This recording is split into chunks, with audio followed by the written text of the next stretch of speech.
Goldilocks steps into the clearing, and she realizes that, like many of you here this morning, I'm sure, she's left home without any breakfast. And in the corner of the clearing there's a little cottage, and there's smoke coming from the chimney. And Goldilocks thinks, maybe I'd get something to eat there. So she calls out, anybody home? There's no reply. So she gets a little bit bolder and she approaches and knocks on the door. Anybody home? Still no reply. But the door opens.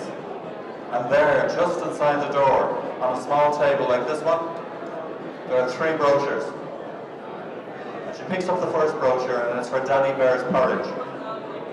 And it's a beautiful brochure. It's been produced, designed to the highest quality.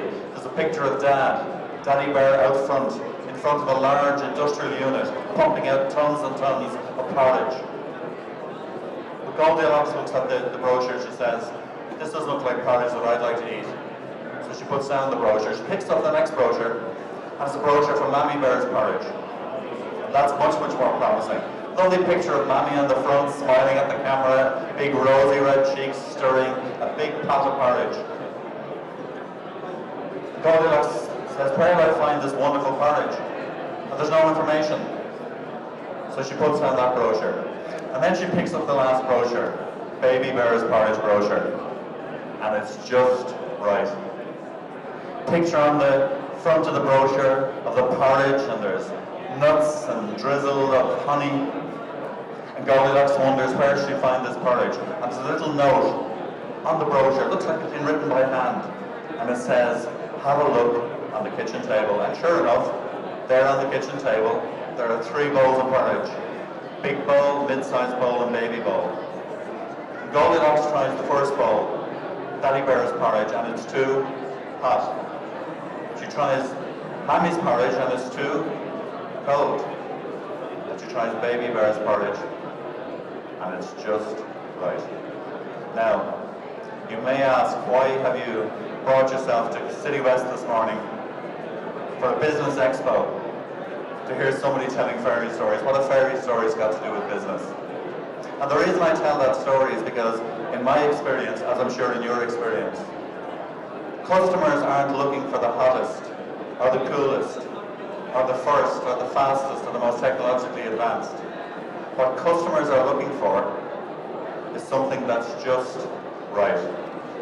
So you could say that the business of being in business is the business of getting it just right for your customers. Would you agree?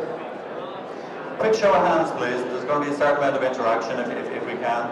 Quick show of hands, those of you who are in business for yourselves. Yeah?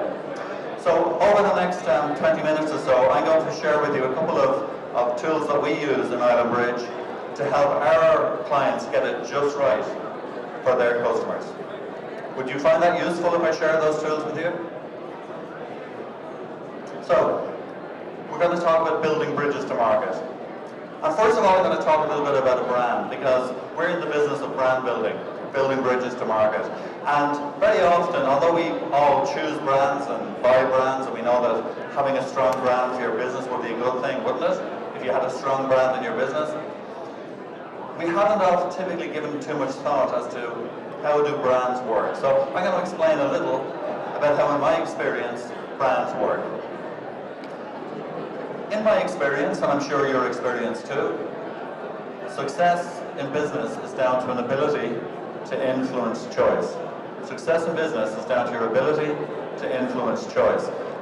And that's important for 2 reasons. First of all, it's important for what it says, but it's equally important for what it doesn't say. What it doesn't say is success in business is down to how hard you work.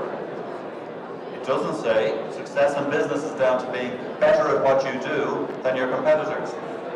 It doesn't say success in business is down to how well educated you are. The market couldn't care less about those things. Success in business is down to your ability to influence choice. So the question we must ask ourselves is, how are we going to influence choice? It doesn't matter what business you're in. If you're not influencing choice, you won't have any customers. And it doesn't matter how good you are at what you do unless you're influencing people to choose from you, you won't have any customers. And a business without customers isn't a business. Would you agree? A business without customers isn't a business. So all of us, whatever business we're in, have to take responsibility for influencing choice. Even if we think that's not our job, it's the job of everybody in the business to play their part in influencing choice, and particularly if you're the business owner.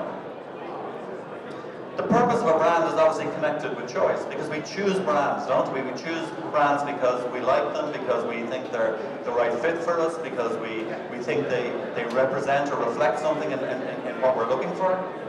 And the purpose of a brand, in our opinion, is very simple. The purpose of a brand is to make it the natural choice of your customers. Not just the choice of your customers, the natural choice of your customers. Why do you think I say natural? What do I mean by natural, do you think? By natural, I mean is that you're the obvious choice. In fact, for those customers, they don't even consider the competition. As far as those customers are concerned, you're the choice. Quick show of hands, those of you in the room who drink Coca-Cola. Yeah, a couple of Coke drinkers. Have we any Pepsi drinkers in the audience? A Pepsi drinker.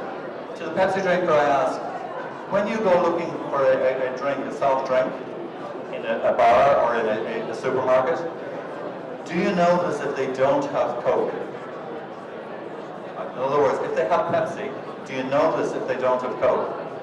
To the Coke drinkers, I ask, if you're looking for Coke and they don't have Pepsi, do you notice if they don't have Pepsi? You see, for you, Pepsi is the natural choice. For you, Coca-Cola is the natural choice. So why would you look anywhere else? So typically when somebody is the natural choice of their customer, it means their customers are just looking at them. You see, we have this notion that our customers are making checklists, and they're writing criteria, and they're judging us against competition. Most of the choices we make on the basis that we're choosing what comes naturally to us.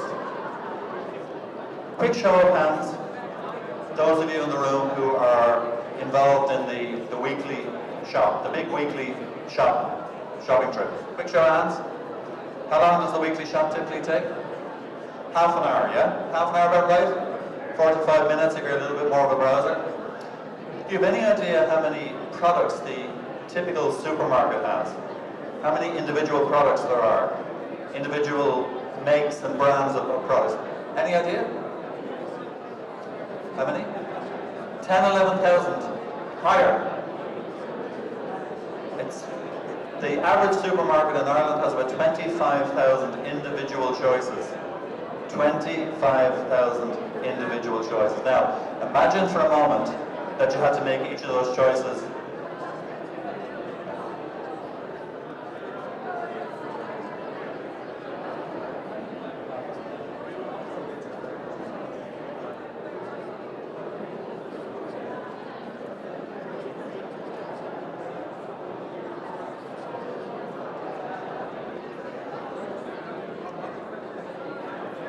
So there are 25,000 products on shelves.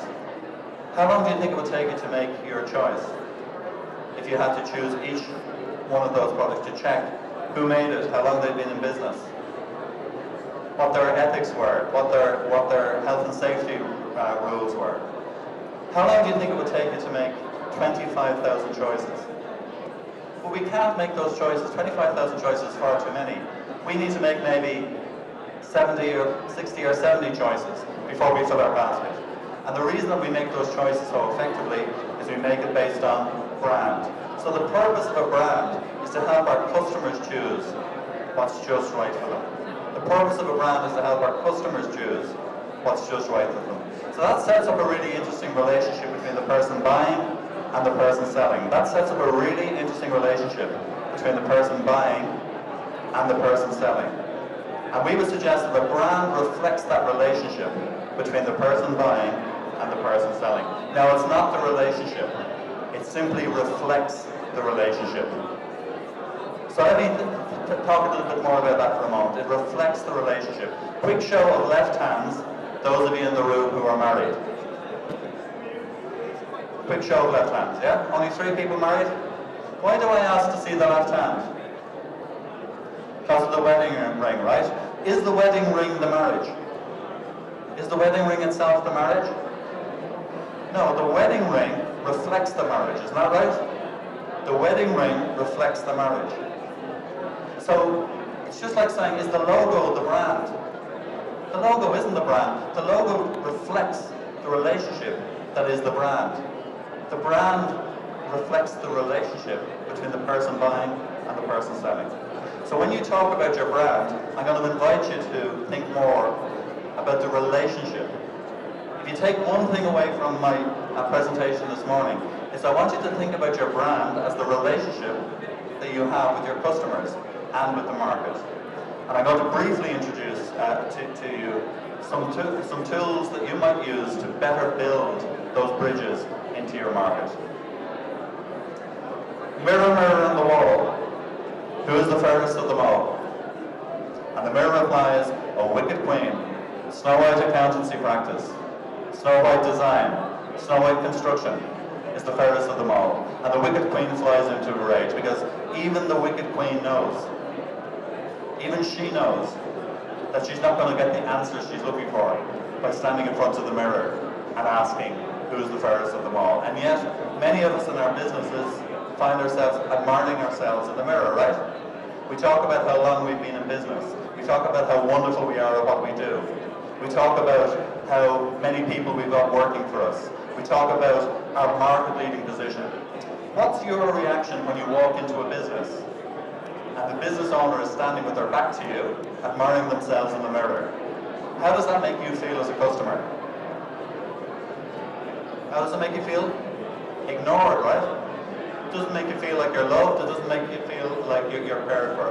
What's the single action the business owner might take which would change that whole situation in an instant? What's the single thing they could do? Turn away from the mirror and face into the audience, right? Face their customer.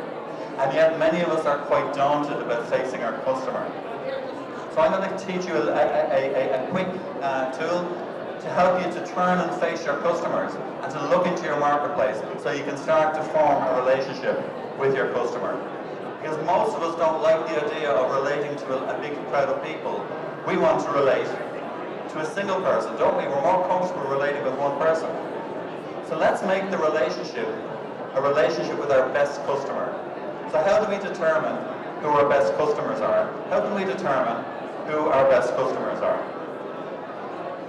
At Islandbridge, we use a device that we call the bullseye customer. What's the purpose of the bullseye on a target? Anybody, what's the purpose of a bullseye on the target? The purpose of the bullseye is to ensure that you hit the target. The purpose of the bullseye is not to ensure you hit the bullseye. The purpose of the bullseye is to ensure that you hit the target. So the purpose of having a bullseye customer is to ensure that you hit the target market. Would you agree? So how do we determine who our best customer is? How do we determine who that bullseye customer is? Well, our bullseye customers share 5 key characteristics in common. 5 key characteristics. You might want to write these down. The first characteristic that our best customers have is that they need what it is that we have to offer. The first characteristic our customers have is that they need what it is we have to offer. The second characteristic of a best customer is that they want what it is we have to offer. They need what we have to offer and they want. What's the difference between need and want, do you think? Want is much more about desire, isn't it? It's much more about appetite. It's much more about attraction. It's much more about kind of that draw you feel towards working with somebody.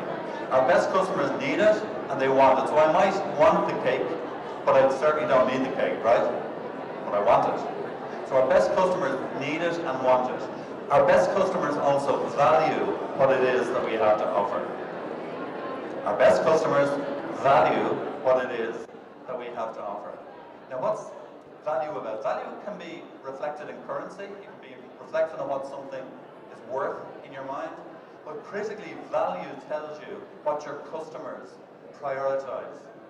Our best customers prioritize Value tells us what we are placed above everything else. Our best customers value what it is that you do for them. The fourth characteristic of a best customer is that they are willing to engage with us. Our best customers are willing to engage with us. They're willing to play the game. They're willing to meet with us. They're willing to sit through the demonstration. They're willing to download. They're willing to give us the information that we need to serve them properly. And the fifth characteristic of our best customer is that they're able to pay for it. So taken all together, those 5 characteristics give us a basis on which we can begin to assess a best customer. I'm going to share with you on the screen for the moment, and I can share with you by email a very, very quick tool that you can use to assess a best customer. Taking the 5 characteristics of needs, wants, values, willing and able, assign each of your customers marks between 1 and 5, 5 being absolutely perfect and 1 being really not so good. If your customers are ranking over 20 out of 25 across the 5 characteristics, they're great customers. If they're ranking below 20 or ranking below 3 on any one of those characteristics, they're poor customers. So you get a picture there of what that looks like. Here's a customer who ranks overall at 23, but he or she is low on wants. And what that tells me is that I need to increase the appeal of what it is that I'm offering to her.